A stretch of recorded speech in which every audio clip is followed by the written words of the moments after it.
દર્શક મિત્રો, ડેલી બોડેલી ન્યૂઝમાં આપનું હાર્દિક સ્વાગત કરું છું. મયુદ્દીન ખત્રી.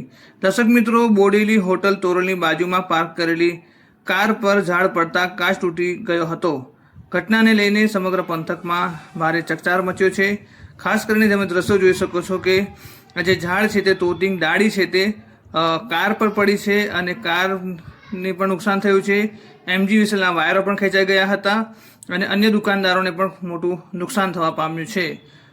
હાલ તમે જોઈ શકો છો, ગઈકાલે રાત્રિના સમયે ભારે પવન સાથે વરસાદ પડ્યો હતો અને વરસાદ પડવાના કારણે ઝાડની ડાળી છે તે તોતિંગ ડાળી છે તે સીધી કાર પર પડી ગઈ હતી અને જેને લઈને આજે કાર છે તે કારનું નુકસાન થયું છે. આ બનાવમાં કોઈ પણ પ્રકારની જાનહાનિ થવા પામી ન હતી.